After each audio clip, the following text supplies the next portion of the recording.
Fala galera, hoje nós vamos assistir Galileu Galilei.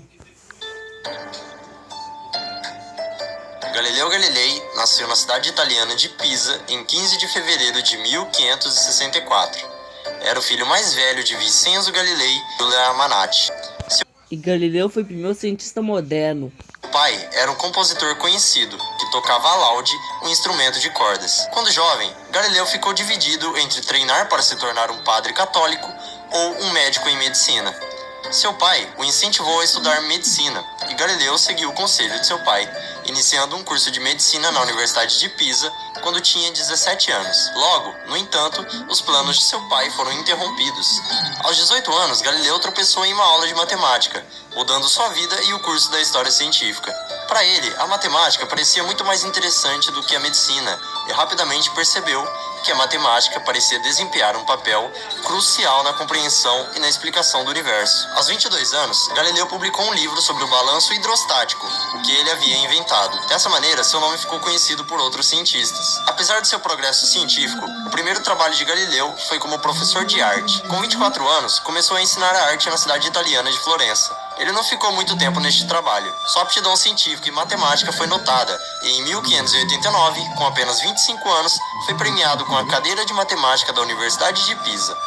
Ele trabalhou em Pisa por 3 anos, antes de se mudar para a Universidade de Pádua, no norte da Itália, em 1592. Galileu se estabeleceu em Pádua, onde ensinou matemática, física e astronomia, fazendo muitas descobertas científicas importantes. Agora que nós sabemos um pouquinho da vida de Galileu e suas aptidões, vamos conhecer as incríveis descobertas que ele realizou ao longo de sua vida. Galileu foi a primeira pessoa a apontar um telescópio para o céu. Um erro muito cometido por aí, inclusive por mim nesse vídeo que publiquei em um outro canal há 2 anos atrás, é dizer que Galileu inventou o telescópio.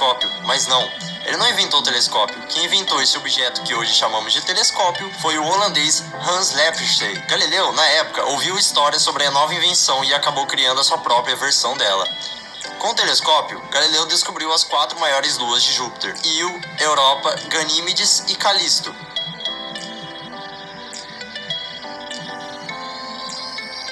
Descobriu também as fases de Vênus. Descobriu que Vênus tem fases como a Lua, variando da fase crescente à fase cheia. Essa foi uma das primeiras evidências práticas e observacionais de que o Sol fica no centro do sistema solar. Foi o primeiro a observar os anéis de Saturno. No entanto, ele não os descreveu como anéis, mas sim como espécie de orelhas. A verdade é que Galileu não entendeu muito bem o que era aquilo. Ele havia deduzido que eram 2 satélites ao lado de Saturno, mas eles não mudaram de posição de uma noite para outra. Só em 1655, Christian Huygens descobriu que eram anéis.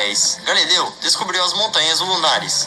Com isso, ele derrubou outra ideia aristotélica da época, que dizia que a Lua possuía uma superfície lisa e perfeita. A confirmação de que a Via Láctea é composta de muitas estrelas veio em 1610 com Galileu.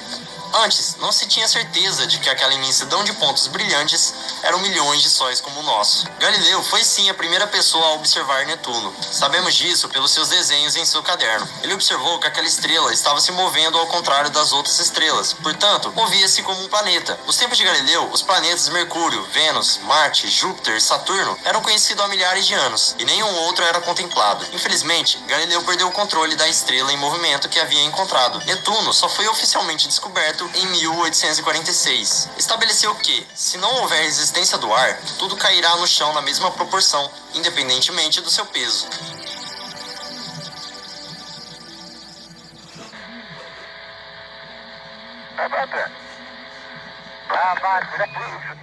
A gravidade acelera todos os objetos igualmente independente da sua massa. Descobriu que, quando a gravidade acelera qualquer objeto, o objeto acelera a uma taxa constante. Por exemplo, uma bola que cai por 1 segundo percorre a distância de 1 unidade. Uma bola caindo por 2 segundos percorre uma distância de 4 unidades. Uma bola caindo por 3 segundos percorre uma distância de 9 unidades e assim por diante. Identificou também que qualquer coisa lançada ou disparada na Terra, como uma pedra ou uma bala de canhão, voa por um caminho curvo e que a forma da curva é uma parábola. Afirmou o princípio da inércia. Um corpo que se move em uma superfície nivelada continuará na mesma direção a uma velocidade constante a menos que seja perturbado. Isso mais tarde se tornou a primeira lei do movimento de Newton. Galileu tentou medir a velocidade da luz, mas descobriu que era muito rápido para ele medir. E Galileu também inventou o que viria a ser o primeiro termômetro, que era composto de pequenas bolas de vidro que variavam de posições de acordo com a temperatura. O fim da vida de Galileu foi relativamente triste. Ao longo de toda a sua vida, Galileu enfrentou sérios problemas com a Igreja Católica, sendo obrigado até mesmo renunciar suas descobertas sob a ameaça de pena de morte. Foi nessa época que ele disse uma frase marcante em sua vida: "Não me sinto obrigado a acreditar que o mesmo Deus que nos dotou de senso, razão e intelecto pretendeu que evitássemos o uso deles." Galileu foi finalmente condenado à prisão domiciliar. Passou 8 anos de sua vida preso em sua casa na cidade de Arcetri, onde morreu cego no dia 8 de janeiro de 1642. Com o passar dos anos, a Igreja Católica começou a remover gradualmente as ordens de proibição de alguns dos livros de Galileu, ou permitiu a publicação de versões editadas. Demorou até 1835 até que tudo o que Galileu havia escrito fosse aprovado pela Igreja. 20 anos atrás, no dia 31 de outubro de 1992, o Papa João Paulo II... Eu sei que, graças ao movimento de Newton, nós podemos voltar no tempo. reconheceu os enganos cometidos pelo Tribunal Eclesiástico que condenou Galileu Galilei. E essa foi uma breve biografia de uma das maiores mentes que já viveram neste planeta. Uma das principais fontes que me ajudaram a produzir este vídeo foi o livro Galileu, um revolucionário em seu tempo. Todo mundo deveria ler esse livro. Que já passou. Gostei? Porque se eu peço no final, você às vezes esquece. Então já deixa o seu gostei, se inscreve aqui no canal, porque hoje eu vou contar a história de uma das mentes mais brilhantes que já passou pela face da Terra. Se inscreva no meu canal. It follows from the special theory of relativity that mass and energy are both but different manifestations of the same thing. The mass and energy were in fact equivalent.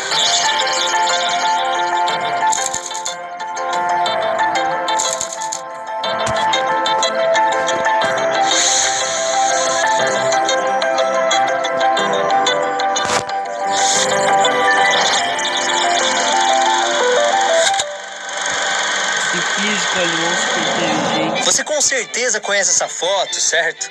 Essa imagem faz parte da cultura pop e todo mundo sabe que esse ser humano é o físico Albert Einstein. Um cara que mudou o mundo. Suas descobertas criaram a física moderna e inauguraram uma nova era na história da ciência. Essa foto foi tirada no dia 14 de março de 1951 na Universidade de Princeton, em Nova Jersey, justamente na comemoração do seu aniversário. No final da festa, um fotógrafo pediu para que ele sorrisse, né? Para sair bem na foto. Mas Einstein, o contrariano, resolveu franzir a testa, arregalar os olhos e mostrar a sua língua para fora. Foi assim que surgiu uma das fotos mais famosas da história, que inclusive ajudou muito a aumentar ainda mais a sua popularidade. Einstein acabou gostando tanto da foto que passou a distribuí-la entre amigos em datas especiais. A verdade é que o Einstein nunca entendeu muito bem como ele conseguiu se tornar tão popular ao ponto do seu nome virar adjetivo de alguém inteligente. Ele ainda não veria todas as transformações que suas teorias iriam trazer para o mundo. Espera aí, você acha que o trabalho dele não muda absolutamente nada na sua vida?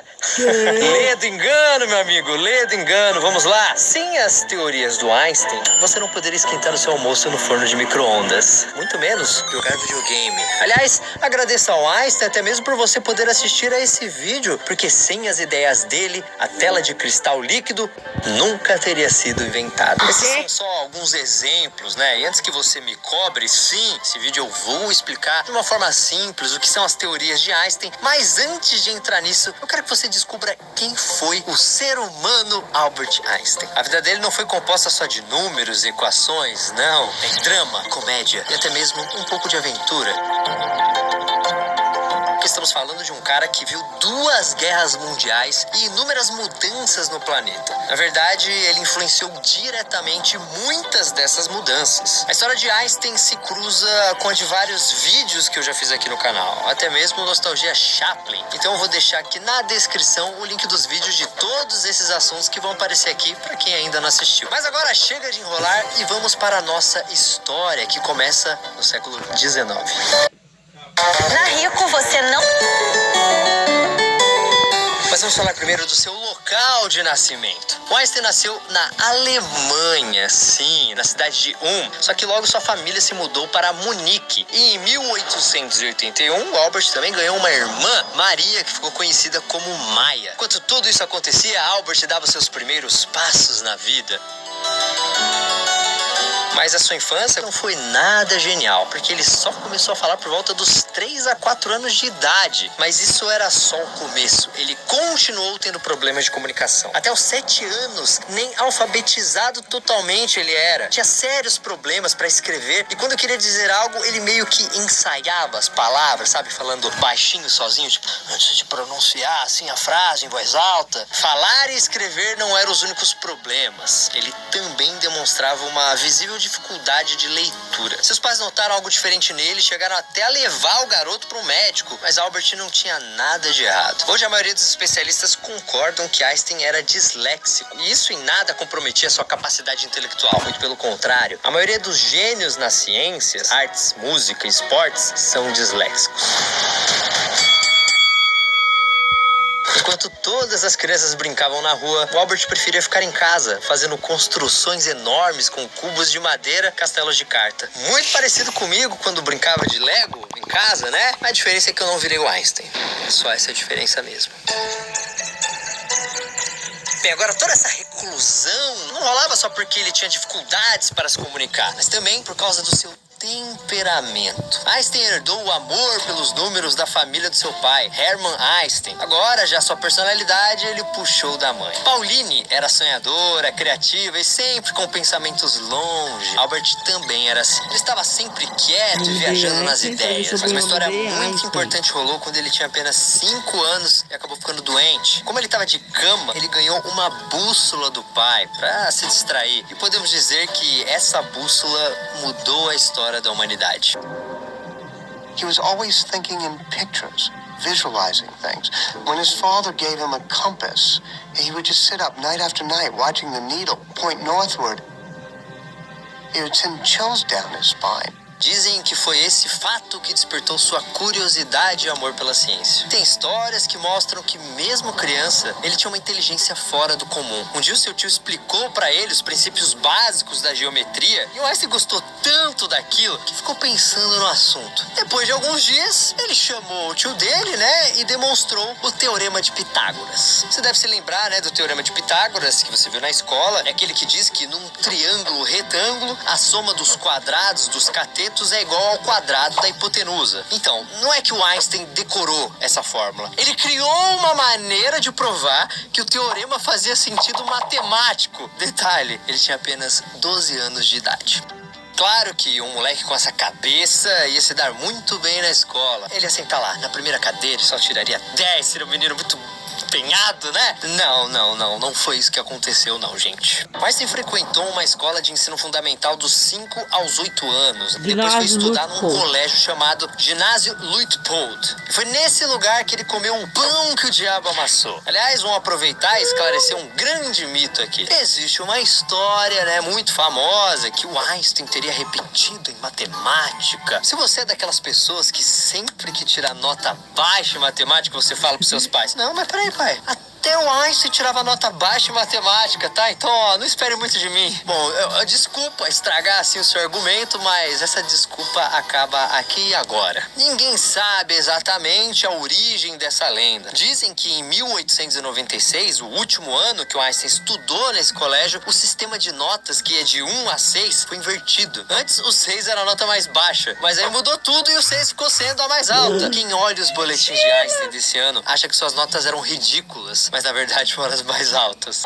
Records in the Swiss archives show Einstein had a grasp of college physics by the time he was 11. Esse boato ficou famoso quando saiu num jornal daquela série Acredite se quiser. Isso rolou quando Einstein ainda estava vivo. Aí mostraram para esse jornal e ele deu risada, né? E falou que nunca tinha tomado pau em matemática na vida. Eu nunca tirei nota baixa, que negócio é esse? Vocês estão malucos? Mas a história ganhou força também porque como Einstein era físico e não matemático, ele sempre pedia para algum colega matemático revisar seus cálculos. Então, né, tem gente que ouve isso e acha que o Einstein era fraco em matemática. Mas, como vocês puderam ver, era justamente o contrário. Só que, como eu disse, ele foi muito infeliz no colégio. Ele era um gênio, né, com contas e raciocínio lógico, mas ele tinha muita dificuldade em matérias que precisavam interpretar texto, como muita leitura e escrita, tipo história e geografia. Aulas de idiomas como francês e grego, então, nossa, era um pesadelo. Aí, como ele não conseguia ir bem nessas matérias, chegava uma hora que ele simplesmente parava de prestar atenção na aula e os professores o quê? Ficavam bravos, ficaram putos, né? Einstein, wake up. I wasn't sleeping, sir. I was thinking. Oh, really? About what exactly? The secrets of the cosmos, I suppose. I suggest you think about trigonometry instead, with your eyes open. Pra vocês terem uma ideia, um dia um diretor do colégio deu um esporro nele por causa disso e gritou assim, ó: "Você nunca vai ser nada na vida, Albert Einstein." Olha só, o que será que o diretor desse colégio diria se soubesse que hoje a escola que ele dirigia se chama Ginásio Albert Einstein? Agora, o problema do Einstein não era com as matérias, e sim com a metodologia de ensino. Os alunos que decoravam tudo iam bem nas aulas, e aqueles que pensavam de forma mais criativa eram esculhambados pelos professores. Por isso, o Einstein dizia que seus professores na escola pareciam sargentos, enfiando o conhecimento à força na cabeça da molecada. Aliás, o Einstein era radicalmente contra esse negócio de achar que aprendizado e disciplina eram a mesma coisa. In that sense, he was a troublemaker, always challenging authority, always asking questions. He was bad in a certain way. He had very little patience for rote learning. É só olhar o relacionamento dele com a música. Ele era apaixonado por música e falava que se não fosse físico, provavelmente teria seguido carreira musical, de preferência tocando o seu violino. E talento pra isso ele tinha, viu? O Einstein dizia que provavelmente só ele mesmo gostava das coisas que ele tocava, mas isso era a modéstia dele. Ele tocou com vários músicos profissionais que falavam que o cara mandava muito bem. Mas a forma como ele aprendeu a tocar violino diz muito sobre ele. Quando ele tinha 5 anos, sua mãe, que adorava música, decidiu que ele devia ter aulas de violino, mas ele não curtiu muito a ideia. Aí, com 13 anos, ele descobriu as composições de Mozart e ficou completamente enlouquecido por música e decidiu, então, voltar para o violino. Mas sem essa de professor, ele aprendeu sozinho. E o cara era realmente um Einstein. Ele nem precisava ensaiar todos os dias. Quando ele estava afim, pegava o violino e ia aprendendo. E sempre que perguntavam como isso era possível, ele respondia que seu amor pela música era um professor melhor que a obrigação de ensaiar. Então era isso que os professores do Einstein deviam ter entendido. Ao invés de tentar enfiar o conhecimento na cabeça dele, era mais fácil fazer ele se interessar pelo assunto. E, na verdade, isso é algo que muito professor até hoje precisa entender. Vocês concordam comigo? É só a minha opinião. It does take someone who's willing to be different, who's willing, in fact, to be an outcast, to come along with a theory that overthrows long-held notions. Of course, it also takes being right. A vida do Einstein foi seguindo normalmente, né, até os seus 15 anos, que foi aí que tudo mudou na sua família, ou melhor, com os negócios da família. Os produtos elétricos da fábrica do seu pai eram de corrente contínua, e eles começaram